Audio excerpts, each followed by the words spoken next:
Corner Season 4.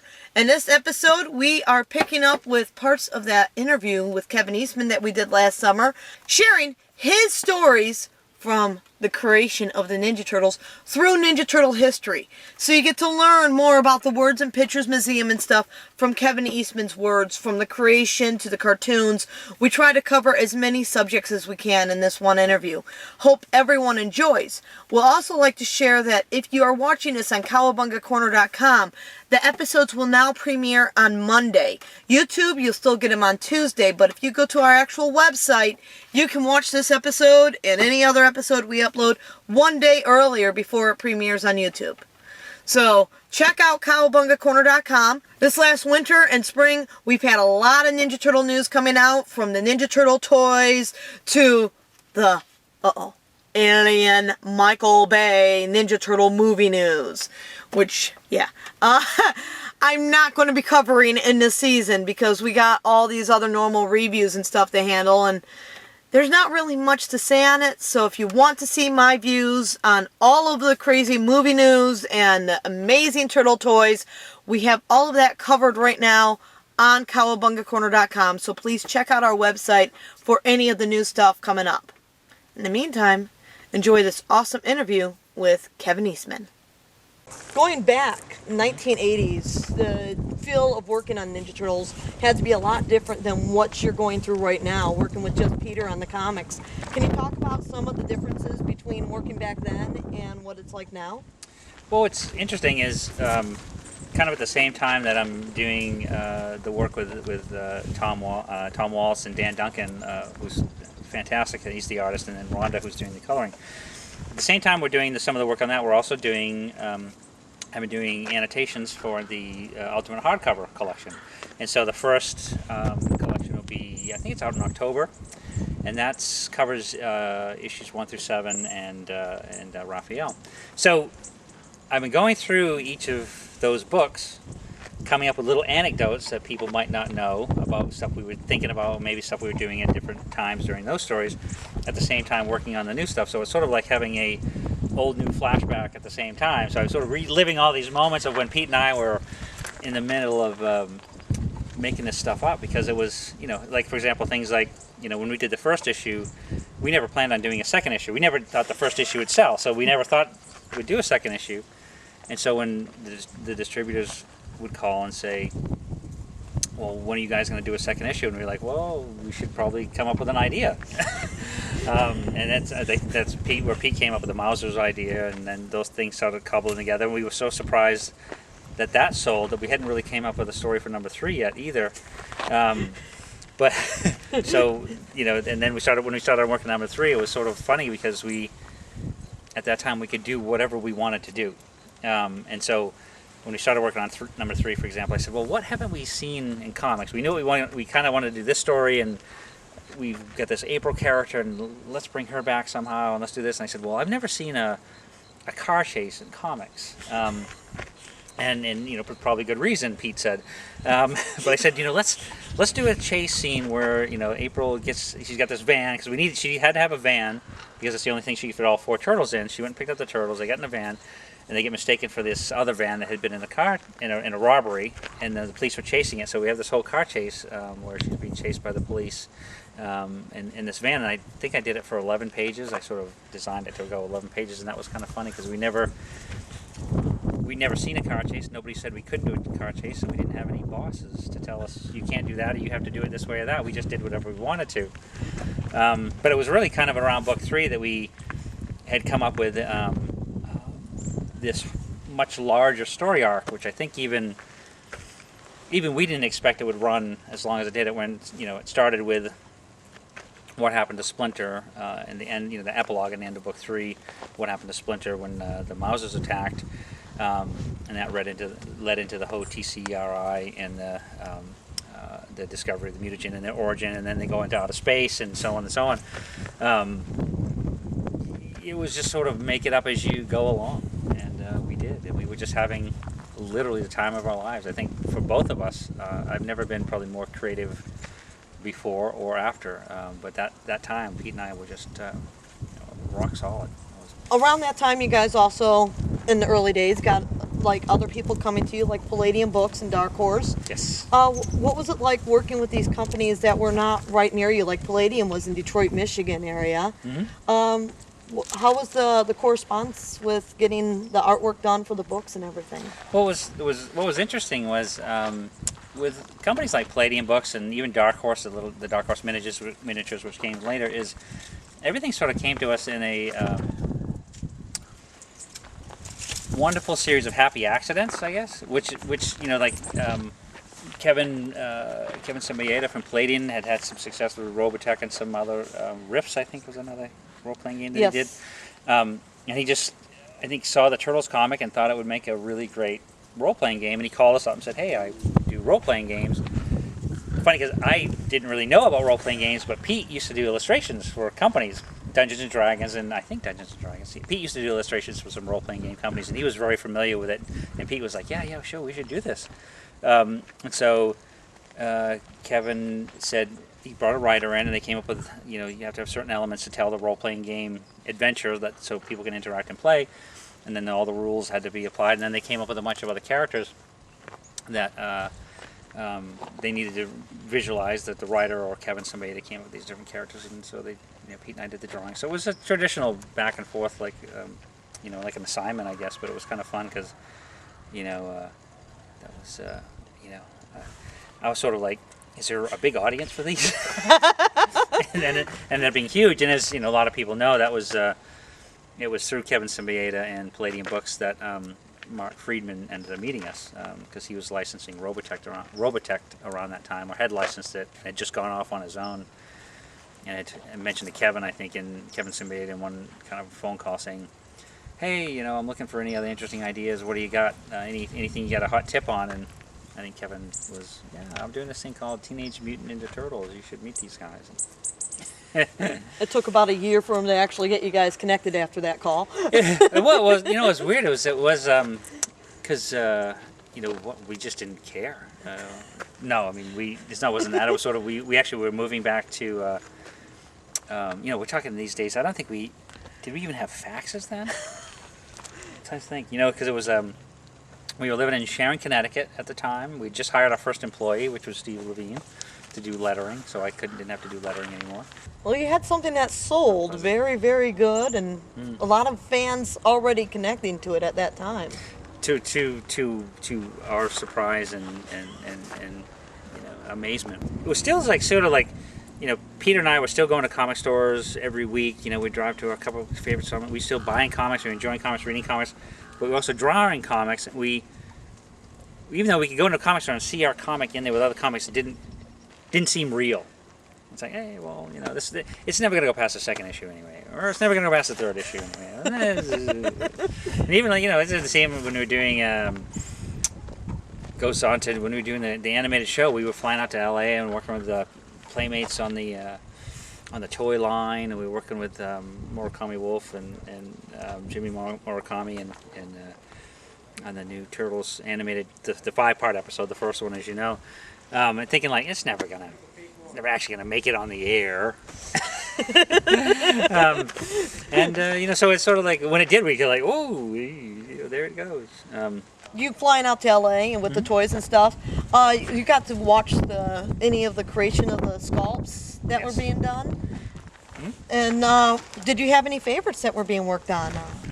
When we were coming out to LA to work with Playmates, it was great because we were looking at, like, they would bring in different concept art and drawings, and we'd bring our sketchbooks, and they would bring I still have one of the resin turtles that they made, and I think might be some photos on my Facebook site, or one of those that has Pete and I playing with the Bebop and Rocksteady and some of that stuff, which is fantastic. And I think, Pete was fortunately, if we ever get, Randall and Isaac ever get the documentary done, we have all this footage, because Pete had gotten a video camera at that time, so he shot a lot of footage of some of that stuff. So there may be some stuff that even I haven't seen in 100 years, because we were only 2 when the Turtles were made, and that was 100 years ago.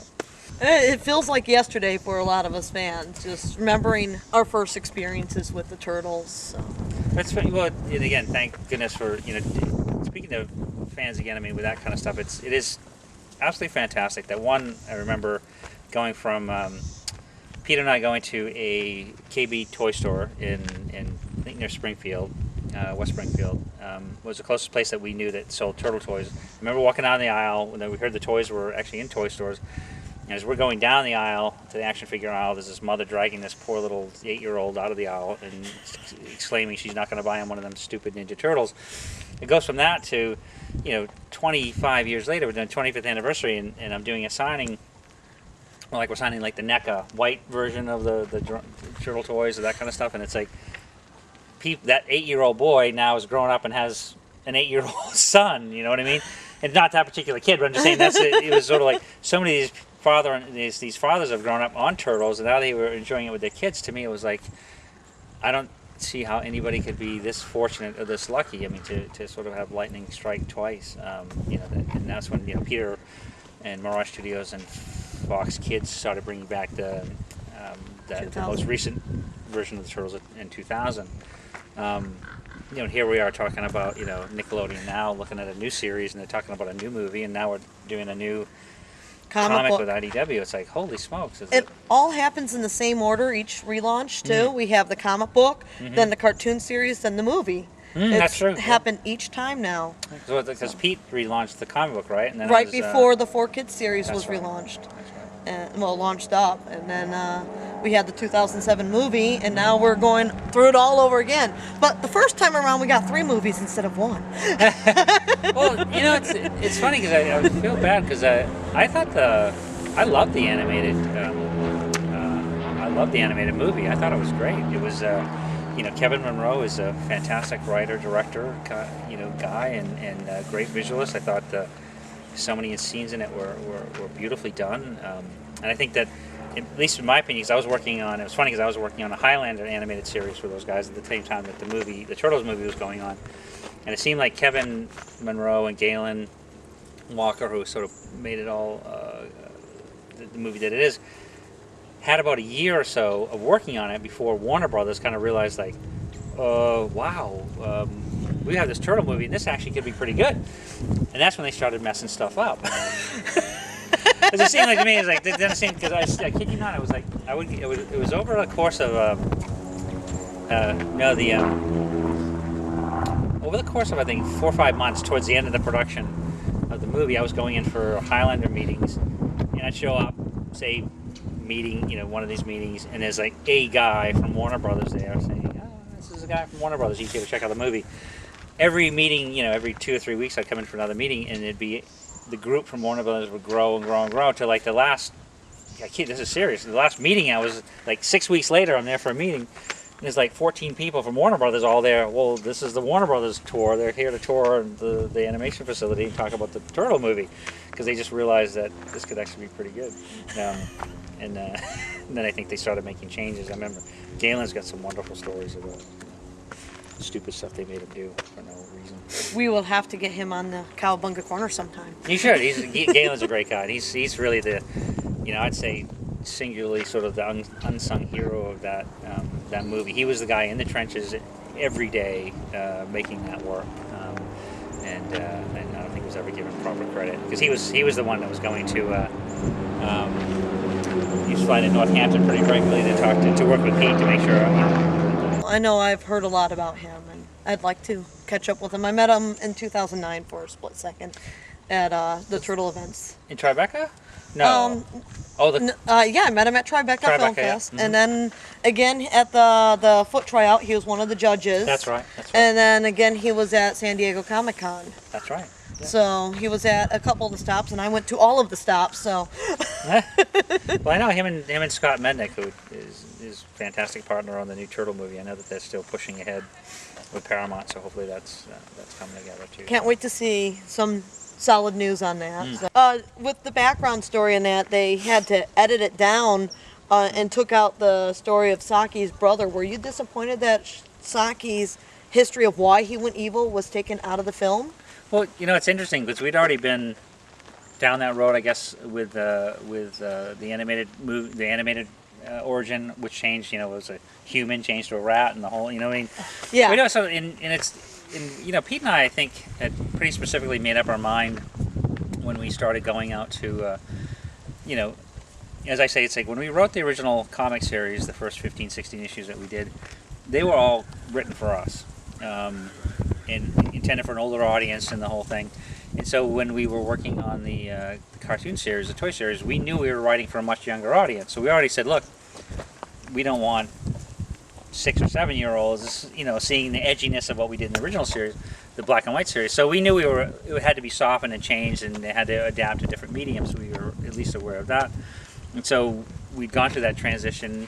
And so when it came to the movie, when they sort of left certain things out, it wasn't to us that critical, because we'd already done it, and we always had our original origin, which was the kind of our, hey, well, we did it our way the first time. They changed it this, and then the way that it adapts it to the media. But it also is it's for a different fan base too. It's even, you know, you talk about, you know, some of the changes that were made in the new comic series as far as an origin, or, you know, what Nickelodeon may or may not do with the movie or the new animated series for origin. It's like, you know, Batman's origins changed a bunch of times. Superman's, I mean, there's been some fluctuations and some things, and you kind of look deeper into that story and try to mine, you know, a little nuance or something that, you know, nobody had quite dug into before, and that to me is kind of exciting. I mean, you know, we're talking 27 years of Turtles now, so it's sort of like, you know, let's change it up a little. You know, without, give it a different edge. Yeah, a different edge, without, you know, but with the utmost respect to the fans, because there's something in there that they liked in the first place, so we don't want to sort of do something to make them upset with us. So you guys have given a lot of differences throughout the years with the original comic books and the cartoon and the Archie comics. Yep. The movies, and then the Next Mutation, which didn't even give an origin story. It just went, okay, we're just going with it. Yep. So, you know, there's the idea that it's based off the movie since they're in the subway layer, but they don't know April. So, and they look totally different. Yep. What was your take on the Next Mutation? The Next Mutation, what an awesome idea.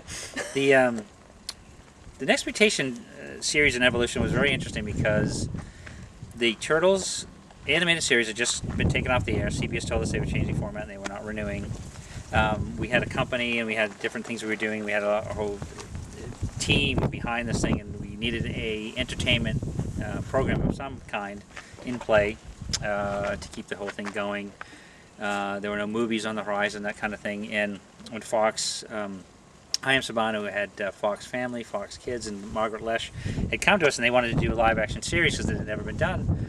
They wanted a new take on it, and so they started kicking around this idea of a fifth turtle, one that, you know, fell out of the box kind of thing, out of the bowl. And Pete and I had come up originally with this Kirby idea, and it was going to be another male turtle that was taken back to China or Japan or something and trained there, and comes back into their life in some fashion. Then Margaret Lesh, at some point, decided that, you know, no, it's got to be a girl turtle. There's never been a girl turtle.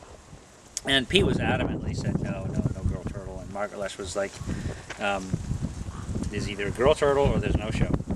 And so I think Pete at that point said, you know, I'm going to step back. If you have to do a girl turtle, do it, but I don't want to know anything about it. I'm not going to watch it. I'm not going to acknowledge it even existed. And for the sort of the, quote unquote, for the sake of the company, we did the girl turtle, and I sort of pointed all the creative on that. But I thought that the Kyoto brothers, I thought the Shavik Entertainment, I thought the whole feel of it, for the low budgetness of it that they had, I thought they did a great job. I thought the stories were very strong.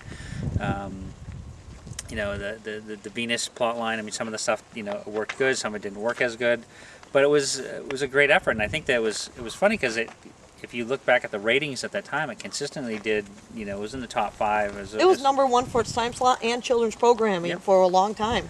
And it came back to us that, you know, when Chaim came back for renewal after we did 26 episodes, he said, look, and we said, the ratings have been great, it's been this, it's been that, and he said, well, I want a bigger piece of the back end. I want more money out of what you guys are making off the licensing, or I'm not going to renew the series. And we said, you know, we played tough. We said no, because we figured that the ratings were so good, he'd keep it going. And he came back and said, look, I created all Battleborgs and Power Rangers and this stuff, and I'm doing the Turtles thing. I'll just create something else, and it'll be another huge hit, and I don't really need you guys. So that's when he canceled the series. And then Pokemon came out right afterwards, and yeah, I think then everything tanked. But it was, but no, there was the Next Mutation, the live action series. That was it was an interesting experience, and that was kind of the last. That was kind of my last stint on the Turtles. I did Body Count around that time, which came out in '96. I think Image ended up finishing it or publishing it, and I think I finished all the production on the Next Mutation in '96. I think it ran what? 96, Actually, it was done in '97. Right? It was filmed and everything in '97. '97. And then it ran from September of '97 to May of '98. And all the fans were like, "Wait a second, we're getting into the series and it's gone." Yeah. So I don't think they've ever rebroadcast that. no, but it has been released on DVD overseas, not here in the United States. We want a DVD release of the Next Mutation. I love it. You know what they should do is go back in, like what they did. They re-released the Star Trek episodes. Go back in and digitize it and add more effects and everything. And Take out some of the bad sound effects. Fix some of the voice areas. Some of the sound effects you hear, like the sound guy tripping. Oh shit! They should also try and do like a featurette thing while bringing in some of the cast. I know a lot of the cast personally, and they would enjoy to do commentaries or interviews for the DVD set. That would be something that Viacom, listen to us. There's a hidden market that's not released yet. That should. There's a lot of areas in Ninja Turtle history that kind of got swept under the rug, and these days it's highly ridiculed by the fans, and the Next Mutation sadly ends up in that area because people don't give it the chance.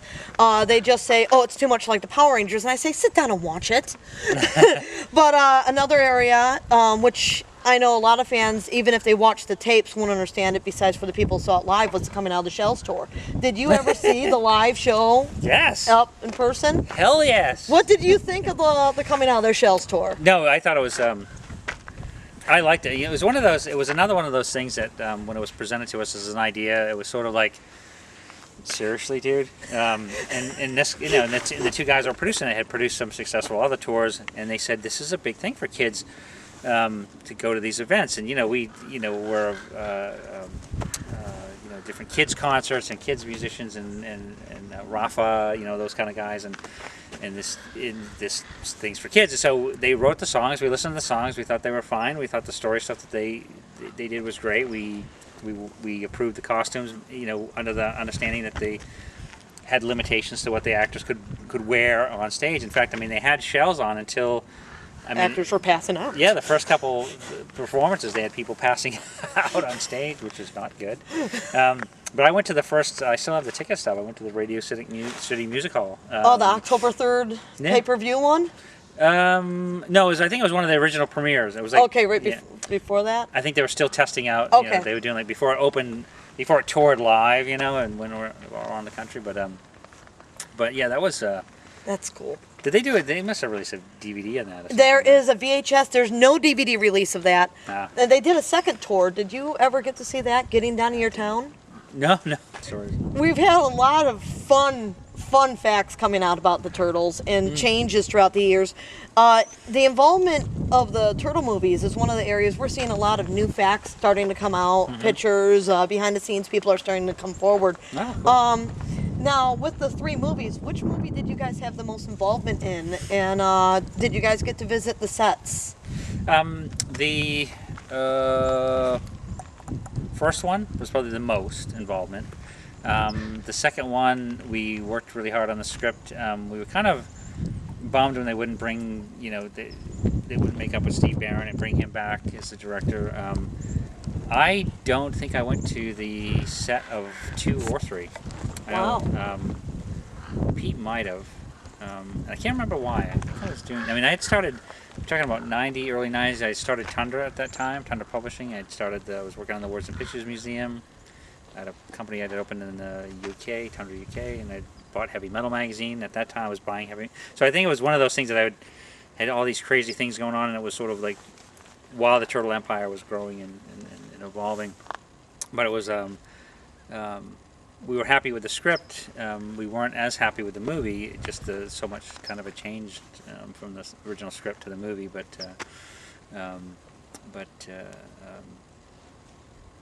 yeah, that was sort of from my personal point of view, is the first movie being my favorite movie. The second movie being my least favorite movie out of the 3. And then the third movie, I'd say, was in between the first and the second as far as favorites go for me personally. I thought that, the return to Japan, the time travel thing, and that whole aspect, and the storyline was great in that movie. Was a lot more solid. But what happened to the Creature Shop?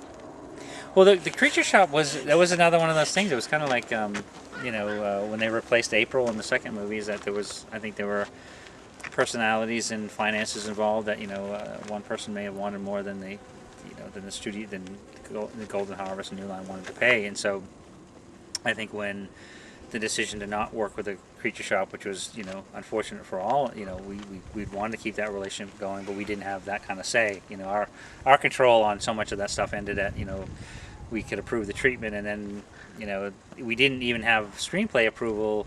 We had screenplay approval in the sense that if the screenplay conformed to about 85% of the treatment, then they didn't really need our approval. They asked for our input, but if they sort of hit that barometer, they didn't have to really listen to us and kind of stuff. But it was. Casting was interesting in the movie with how we went from a different April, but able to keep Casey in the two movies he was in. Yeah. And Keno appearing in Turtles 2 when he was a stunt double in the first movie. So that's right. I know when I was younger, I followed deeply into the cast of the movies. The behind the scenes was one of my favorite things. Right. Did you read any of the articles on how the movie was doing and stuff, or the anything about the actors when all those magazines were coming out? Well, so much of that stuff was we get a lot of that stuff would come into the office. We get a lot of that would come into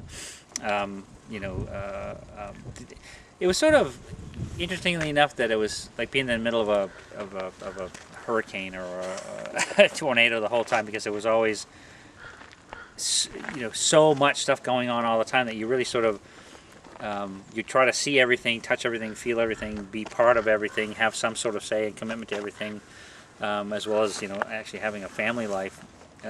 So there's that we looked as much as we could and hope for the best with the rest. So. Can you tell us a little bit about Tundra and what you did with Tundra? Tundra was kind of the shortest version of Tundra is I set out to build the Apple Records of comics, which was like the Beatles, Abbey Road, Apple Records kind of studio, which is like gave artists a lot of control and say and freedom and funded their projects. But I always promised that it wouldn't end up like Apple Records did, which it didn't. It ended up exactly like Apple Records did, which is it went bankrupt.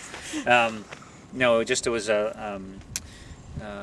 was a good idea at the wrong place, the wrong time, and managed badly by me. Just that I didn't, I was at this point. I think I was just spread way too thin. Trying to manage a full-blown publishing company where I was doing projects like The Crow and From Hell and so many other things that had gone on to do other things, but it was just not run as well as it should have.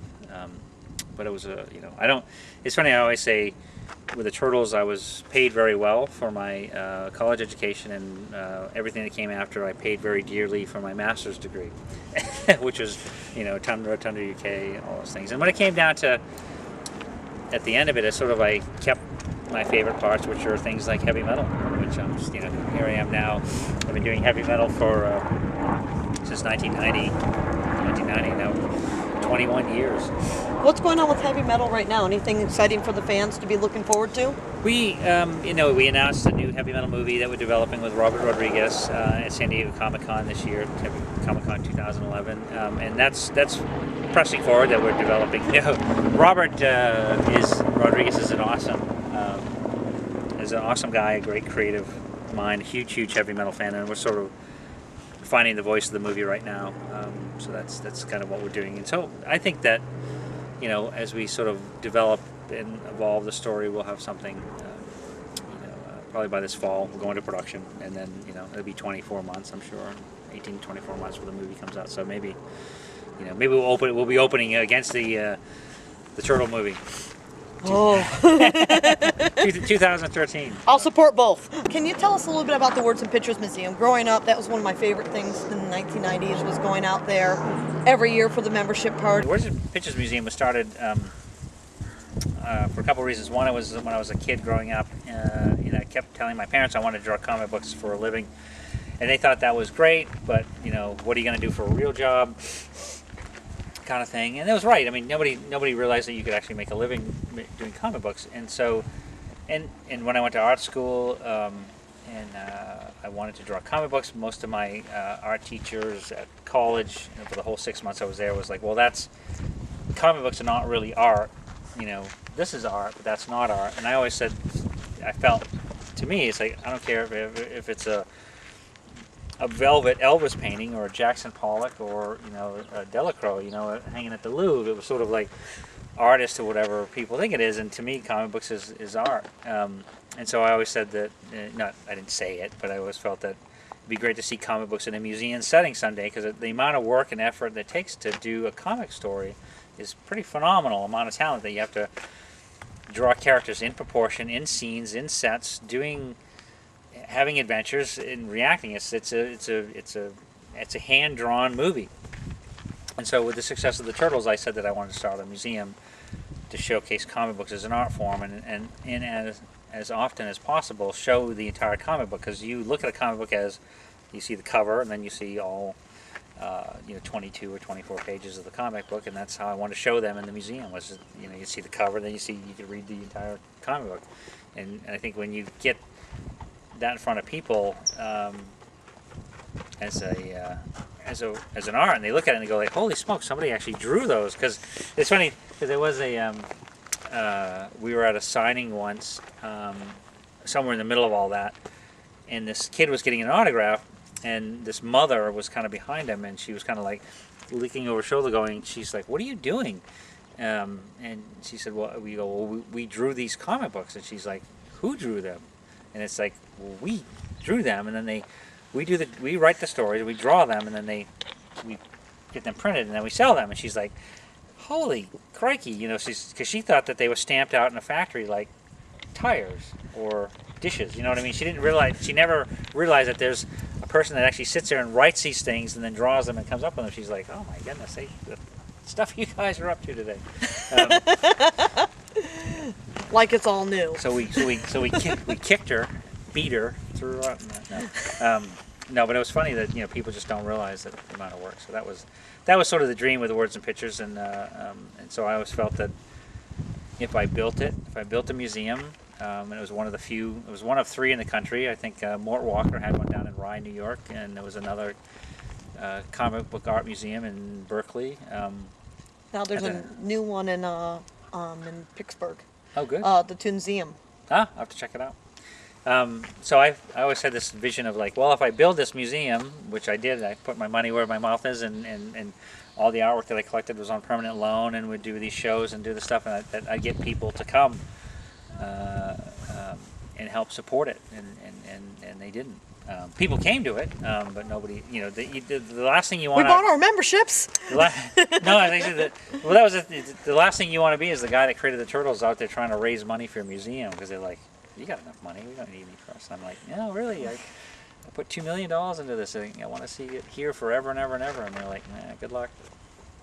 And so when I ran out of money, it ran out of money and it closed. So it seemed like a big part of Northampton when I was there. Like the first night when you reopened at the new location, yes. It was huge. The line would be like an hour and a half wait just to get in. So if you went outside, it was like, good luck getting back into this place. No, we had the local community support was great, and it wasn't that it was like, dramatically expensive to run. It was just like you get to the point where I was subsidizing the whole thing and just ran out of money. So, but it's all right. Maybe when I win the lottery or my next creation becomes huge, I'll do another one, but I'll do it differently. I'll do it. I'll do it like Pete did the Xeric Foundation, which I thought was an awesome idea. That was a fantastic way to support comic books, independent comic books especially. So it's good to be out there to help. Oh my goodness! Spread information or where you can help people grow where they need to. It's something that not everyone can do, and you have reached out and done, and everyone is extremely thankful for everything you've done throughout the years. Well, it goes two ways. I mean, if they didn't give me the opportunity, their support is, I've always wanted to try to give back as much as I could, and not only to the fans, but to the medium. I mean, I grew up reading Jack Kirby Commandy comics, and that was the biggest thing to me, and that's what made me decide to want to be a storyteller, right, drawing my own stories. So it's sort of it's like if somebody out there is reading a turtle comic book and has made them, or has read a turtle comic book and has made them decide to do that for a career, and write and draw their own stories, and then that's even a huge plus. But I want to thank you so much for taking the time to join us for Cowabunga Corner today. My pleasure. Thanks. I hope everyone enjoyed that interview with Kevin Eastman. We filmed that at Bronson Canyon, over where they filmed like the Batcave for Batman. Some Star Trek stuff has been filmed there. Really cool area to hang out. So if you go near Hollywood, check out that area and have a lot of fun, because there's a nice little hike and you get to walk through the Batcave. No, Batman. And we will catch you next time here on Cowabunga Corner, where I share video of Ninja Turtles Shell Shock grand opening at Mall of America, where we broke a world record for Teenage Mutant Ninja Turtles. Find that out next week here on Cowabunga Corner.